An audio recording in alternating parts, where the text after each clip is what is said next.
साथियों नमस्कार, मैं हरिश्चंद्र बर्णवाल इस वीडियो में आप सभी का स्वागत करता हूं। दोस्तों, देश में इस समय एक नई जंग चल रही है। ये नैरेटिव की लड़ाई है दोस्तों। इस लड़ाई को जो जीतेगा, यकीन मानिए अगला चुनाव वही जीतेगा। बहुत सारे लोगों को लगता है कि मोदी शाह को हटाना मुश्किल है, लेकिन इतिहास को अगर झांक कर देखिए दोस्तों, तब आपको समझ में आएगा कि जिस चीज को हम मान कर चलते हैं कि यही होगा, उसको बदलते देर नहीं लगती है। और जिस तरीके की लड़ाई चल रही है, जैसा टूल किट तैयार हो रहा है, उसी का खुलासा, उसी को डिकोड करने जा रहा हूं। मेरा निवेदन है दोस्तों, नैरेटिव की इस लड़ाई को बड़े ध्यान से देखिएगा। आज की पूरी कहानी, पूरा वीडियो दोस्तों आज विंडोज में ही दिखाऊंगा, ताकि वो कॉन्ट्राडिक्शंस भी आप पकड़ सकें कि एक कहानी जब एक पक्ष की तरफ जाती है तब क्या होता है, और दूसरे पक्ष में वही बातें, वही घटनाएं किस तरीके से देखी जाती हैं और दिखाई जाती हैं, इसको डिकोड करने जा रहा हूं। मेरा निवेदन है दोस्तों, आज का पूरा वीडियो आराम से और पूरा देखिएगा। इसलिए देखिएगा क्योंकि आखिर तक ये सारी कहानियां एक धागे में आपको गूंथ करके दिखाऊंगा, और पूरा का पूरा वीडियो विंडोज में ही है। सबसे पहले दोस्तों शुरू करते हैं 3 विंडो से। भाई, संसद सत्र, अभी जो मानसून सत्र है दोस्तों, वो खत्म हो गया। ये सबने दिखाया कि कोई कामकाज हुआ नहीं, जबकि मैंने आपको बताया था कि सरकार ने पूरा काम किया। जो सरकार को काम करना था वो हो गया, लेकिन चर्चा नहीं हुई दोस्तों। अब ऐसे में सवाल उठता है कि आखिर ये मानसून सत्र खत्म क्यों हुआ, क्यों बिना चर्चा के, क्यों देश के सामने वो तस्वीर नहीं आई कि हमारे जो रिप्रेजेंटेटिव हैं, सांसद हैं, वो क्या सोचते हैं, क्या आगे के लिए विजन रखते हैं, ये कुछ भी पता नहीं चला। इसकी 2 वजह हैं दोस्तों, मैं 3 विंडो में दिखा रहा हूं। भाई, राहुल गांधी ने 2 मुद्दा उठाया। पहला मुद्दा पैलेट गन का। ध्यान से देखिए, अभी कुछ अच्छा बुरा, इधर का पक्ष उधर का पक्ष कुछ मत देखिए, सिर्फ खबर ये दिखा रहा हूं। 2 मुद्दे थे। एक तो पैलेट गन का मुद्दा उठाया, और उसी को अपने गोल पोस्ट बदलते बदलते आखिरकार संसद के सत्र को ठीक ढंग से काम करने नहीं दिया। पहला मुद्दा। दूसरा मुद्दा क्या था? चढ़ावा चोरी। भाई, जो लोग आज तक राम मंदिर नहीं गए, ध्यान से समझ लीजिए, आज तक कभी राम मंदिर नहीं गए, उनको चढ़ावा चोरी की चिंता हो रही है। और इसी मुद्दे पर, इसी 2 मुद्दे पर दोस्तों राहुल गांधी, अखिलेश यादव या इन सब ने मिलकर के संसद के सत्र को चलने नहीं दिया। अब मैं आपको नैरेटिव का खेल दिखाता हूं दोस्तों। ये 2 विंडो है। भाई, जिन लोगों को मंदिर से कोई आस्था नहीं है, ये ध्यान दीजिएगा, भगवान राम को तो काल्पनिक बताया था ना, आज इनके अंदर उबाल मार रहा है कि चढ़ावा चोरी हो गई है। 2 विंडो में क्या है जानते हैं? 2 विंडो में यह है दोस्तों कि चढ़ावा में चोरी हुई होगी, कुछ लाख हुए होंगे, कार्रवाई भी हो रही है, उसकी व्यवस्था भी की जा रही है कि आगे कुछ नहीं होगा। लेकिन जिस केरल में कांग्रेस की सरकार है, वहां तो कितने किलो सोने की चोरी हो गई सबरीमाला मंदिर में। कोई एक व्यक्ति इसके बारे में बोल रहा है? सोचिए, पहले लेफ्ट की सरकार थी, आज कांग्रेस की सरकार है, कहीं कोई आहट भी सुनाई पड़ रही है? सोचिए, राम मंदिर की इनको बहुत चिंता हो रही है, लेकिन सबरीमाला मंदिर जहां पर आपको दिखा रहा हूं, कई किलो सोने, यहां हाई कोर्ट को भी दखल देना पड़ा दोस्तों, इस बात को याद रखिएगा। इसी को बोलते हैं नैरेटिव की लड़ाई, कि आपके यहां अगर जरा सा कुछ गलत हो जाए ना, तो इतना बोलो कि पूरी दुनिया में वो बात पहुंच जाए, और इनके यहां पूरा का पूरा खजाना भी लूट जाए तो कोई देखता भी नहीं है। इसको नैरेटिव की लड़ाई कहते हैं दोस्तों। जरा एक और विंडो दिखाता हूं, इसको भी ध्यान से देखिए। ये 4 विंडो है दोस्तों, नैरेटिव का खेल दिखा रहा हूं आपको। भाई, पैलेट गन की बात उठी ना, पैलेट गन, सोचिए जब कांग्रेस की सरकार थी ना, इस 4 विंडो को अभी बताता हूं दोस्तों। कांग्रेस की सरकार थी, इसी रामलीला मैदान में बाबा रामदेव के आंदोलन में मार मार के एक महिला की हत्या हो गई थी, पता है ना आपको? कोई नाम लेवा नहीं है, और यहां पैलेट गन चला, किसी की हत्या नहीं हुई, आज तक उठा रहे हैं। इसको कैसे समझे, इसके लिए ये 4 विंडो देखिए। एक, नाथूराम गोडसे ने महात्मा गांधी की हत्या की, वो जघन्य है, वो नहीं होना चाहिए, ये तो हम लोग सब मानते हैं, कोई भी उसको समर्थन तो नहीं कर सकता किसी भी कीमत पे। लेकिन गांधी परिवार ने दोस्तों, नेहरू गांधी परिवार ने आज तक इस देश को भूलने नहीं दिया। रोज सुबह शाम दोपहर रोज बताते हैं कि एक नाथूराम गोडसे है जिसने महात्मा गांधी की हत्या कर दी, और उसको जोड़ते हैं आरएसएस से, जबकि कोई लिंक नहीं था। लेकिन जरा सोचिए बाकी 3 विंडो में क्या है, देखिए, दिल दहल जाएगा। अगर एक भी घटना ऐसी भाजपा के शासनकाल में होती ना, तो 24 घंटे रोते जगते सोते यही बोलते हैं। देखिए पहला क्या है, महात्मा गांधी की हत्या के बाद 5000 चित्पावन ब्राह्मणों को इन्हीं कांग्रेसियों ने मार डाला दोस्तों, ब्राह्मणों को कांग्रेसियों ने, आप पढ़ लीजिए, कांग्रेस के गुंडों द्वारा 5000 ब्राह्मणों के नरसंहार। एक महात्मा गांधी को एक गोडसे ने मारा, आज तक देश को बताया जाता है। लेकिन इस हत्या के बाद जो 5000 ब्राह्मणों को मारा गया, उसकी कहानी किसी को नहीं पता। इसको अगर आप पलट के समझना चाहते हैं तो मैं जरा गुजरात के दंगों से जोड़ता हूं। भाई, जो गोधरा में मारे गए हिंदुओं को भुला दिया गया, उसके बाद जो दंगे हुए वो सबको बताया गया। मतलब कांग्रेस और भाजपा के शासनकाल का फर्क समझा रहा हूं। ये नेहरू के शासनकाल में हत्याएं हुई थी 5000 ब्राह्मणों की। तीसरे विंडो में आइए, ये इंदिरा गांधी का काल है। साधुओं ने इसी लाल किले पर, अभी तो जंतर मंतर पे सिर्फ एक पैलेट गन चला था, इसी लाल किले में दोस्तों हजारों साधु एक डिमांड लेके आए थे। वो भी इंदिरा गांधी ने प्रॉमिस किया था कि गौ हत्या पर रुकना चाहिए, उस पर पाबंदी होनी चाहिए। आप जानते हैं, लाल किले पर गोलियां चलवा दी गई थी। क्या जनरल डायर ने किया था जो इंदिरा गांधी ने किया लाल किले पर। यह तारीख है दोस्तों 7 नवंबर 1961। कितने संत मर गए। ये वही समय है दोस्तों जब करपात्री महाराज ने इंदिरा गांधी को श्राप दिया था कि आपने गोपाष्टमी में ये सब कुछ किया है और आपके पूरे परिवार का भी गोपाष्टमी में ही नाश होगा। और सब कुछ हुआ। याद कीजिए, चाहे इंदिरा गांधी हो, चाहे संजय गांधी हो, चाहे राजीव गांधी हो। अब मैंने देखा नहीं, लेकिन तीनों की हत्या, इंदिरा गांधी की हत्या हुई, संजय गांधी ऊपर गए और राजीव गांधी की हत्या हुई।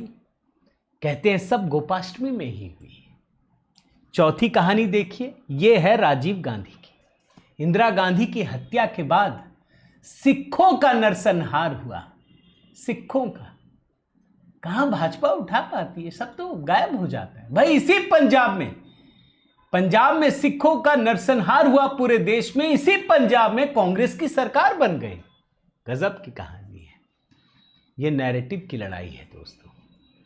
शायद मुझे लगता है कि भारतीय जनता पार्टी बहुत पीछे है अभी इस मामले में, कि ये छोटी छोटी घटनाओं को तिल का ताड़ बनाते हैं और बनाते रहते हैं, और भाजपा वाले बड़ी बड़ी घटनाओं को भी भुला देते हैं। ये बहुत फर्क है। अगला विंडो देखिए, नैरेटिव का खेल दिखा रहा हूं दोस्तों। ये E20 एथेनॉल अभी बहुत बड़ा मुद्दा बना हुआ है, आप भी जानते हैं। जरा 2 विंडो में ये दोनों बयान सुनिएगा दोस्तों, बहुत मजा आएगा आपको।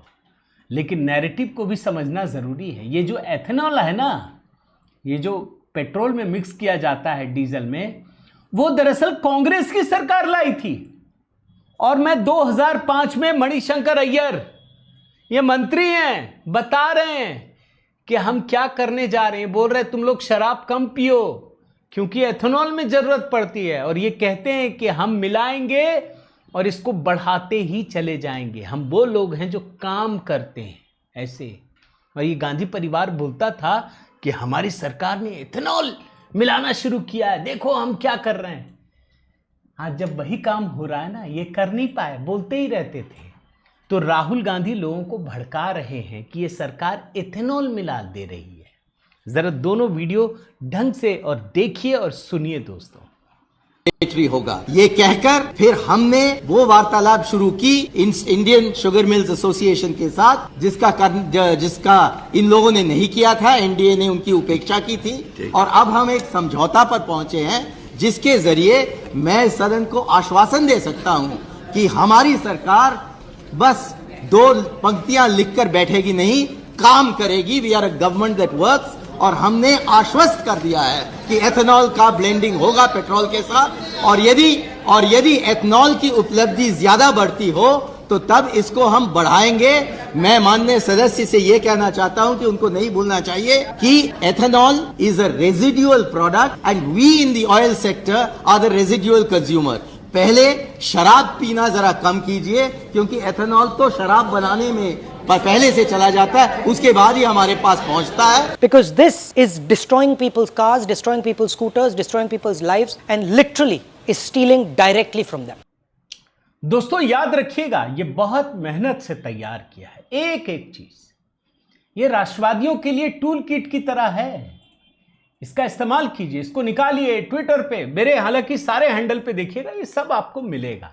चाहे ट्विटर हैंडल हो HC बर्णवाल, मेरे इंस्टाग्राम पे भी आपको बहुत सारी कहानियां मिलेंगी। लेकिन सारे राष्ट्रवादियों का फर्ज है दोस्तों कि ये कहानी सामने आनी चाहिए। ये नैरेटिव की लड़ाई कितनी बड़ी है, और इसीलिए मेहनत करता हूं दोस्तों। अगला आपको दिखाता हूं, नैरेटिव का खेल समझिए। भाई वीर सावरकर को बदनाम कर दिया राहुल गांधी ने, सोनिया गांधी ने, प्रियंका गांधी ने, लगातार कहते हैं ना। और नेहरू तो सबसे बड़े राष्ट्रवादी हैं। देखिए किसी से आपत्ति नहीं है, जिन लोगों ने भी स्वतंत्रता संग्राम में अपना योगदान दिया वो हमारे लिए पूजनीय है, इसमें कहीं दिक्कत नहीं है। भाई सबका सम्मान होना चाहिए। हम तो वो लोग हैं जो अपने बुजुर्गों पूर्वजों का सम्मान करते हैं, कभी कुछ भी हो जाए हम नहीं बोल सकते। लेकिन राहुल गांधी वीर सावरकर को लेकर कितनी गंदी गंदी बातें अपशब्द करते हैं। अब मजा देखिए।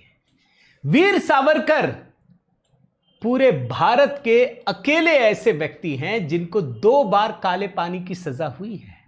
2 बार 15 साल सख्त सजा, प्रताड़ना। वो जो है वो देशद्रोही हो गए। और नेहरू जो कि बॉन्ड भर करके, अंग्रेजी बॉन्ड भर के 12 दिन में निकल गए, वो भारत के सबसे बड़े राष्ट्रवादी हो गए। है ना गजब की कहानी दोस्तों। ये क्या है, ये गांधी परिवार, नेहरू गांधी परिवार इस देश को बेवकूफ समझता रहा हमेशा। उनको लगता रहा कि अरे कुछ नहीं, सोशल मीडिया तो अभी आया ना दोस्तों, पहले कुछ नहीं था, पहले कंट्रोल्ड था। और जब थोड़ा सा कंट्रोल से बाहर हुआ तो इंदिरा गांधी ने इमरजेंसी लगा दी। तो अब आप कल्पना कीजिए, देखिए कई बार होता है दोस्तों कि हम नैरेटिव की ताकत को महसूस नहीं कर पाते। हमें लगता है वो बोल रहा है, बोलने दो, झूठ बोल रहा है। लेकिन बार बार एक ही बात को जब बोला जाता है ना तो लोगों के विश्वास में उतर जाता है, उसे लगता है होगा यार। वो ढूंढता नहीं है, वो देखता नहीं है, इसी को नैरेटिव कहते हैं। और आप देखिए वीर सावरकर पे आज भी ये बोलते हैं और नेहरू पे बोलते हैं तो क्या सारे लोग बोलते हैं कि देखो फिर से पुराने में निकल आए। अरे तो ये नहीं निकलते हैं क्या? ये गोडसे, ये सावरकर बोलेंगे और आप नहीं बोलेंगे, आपको भी बोलना पड़ेगा और बेशर्मी से बोलना पड़ेगा। वरना ये अच्छे अच्छे अपने राष्ट्र, देश, जो भी हमारे राष्ट्र के नायक हैं, दरअसल राष्ट्रवादी हैं, उनको बदनाम कर देंगे। और एक पॉइंट हमेशा याद रखिएगा, ऐसे राष्ट्रवादी जिनका सनातन संस्कृति में भरोसा होगा, ये उसी को केवल बदनाम करते हैं। ध्यान रखिएगा, सिर्फ उन्हीं को करते हैं और किसी को नहीं करते। एक और 2 विंडो दिखाता हूं दोस्तों, ये भी नैरेटिव की लड़ाई है। हालांकि आप लोगों को याद नहीं होगा अधिकांश को, लेकिन फिर भी याद दिला रहा हूं। आधार कार्ड, अब तो खैर सरकार, सिस्टम सब जगह आ गया है, लेकिन आपको बताता हूं दोस्तों, ये आधार कार्ड कांग्रेस की ही सरकार लाई थी। और ये राहुल गांधी, देख रहे हैं क्या लिखा है 2013 में, Rahul Gandhi pitches for Aadhaar based direct cash transfer scheme. बोल रहे हैं आधार ला रहे हैं हम बहुत बड़ा काम कर रहे हैं, दुनिया का सबसे बड़ा ये काम कर रहे थे, आधार कार्ड ला करके, यही कह रहे थे 2013 में। लेकिन जब मोदी सरकार आई तो उसने देखा कि यार ये है चीज तो अच्छा, और फिर जिन लोगों ने बनाया उनको लाए वो कि देखिए कांग्रेस की सरकार में नहीं हुआ, हम लेकिन लागू करेंगे, क्योंकि जिन लोगों ने भी कॉन्सेप्ट दिया, कॉन्सेप्ट तो अच्छा है, लागू करने लगे। यही राहुल गांधी दोस्तों इसी आधार का विरोध करने लगे कि ये डिक्टेटर हो गई है सरकार, इसको हथियार बना लिया है। मतलब कांग्रेस की सरकार लाए तो बहुत अच्छा, और मोदी जी लेकर के उसी को इंप्लीमेंट कर दे तो मोदी जी क्या है, डिक्टेटर। इसको बोलते हैं नैरेटिव की लड़ाई दोस्तों। ये इसलिए आपको छांट छांट करके ये हिस्से दिखाए दोस्तों, ताकि आप इस बात को समझ सकें। आप जानते हैं मैं क्यों ये बात दिखा रहा हूं? वाजपेयी जी का समय याद कीजिए दोस्तों।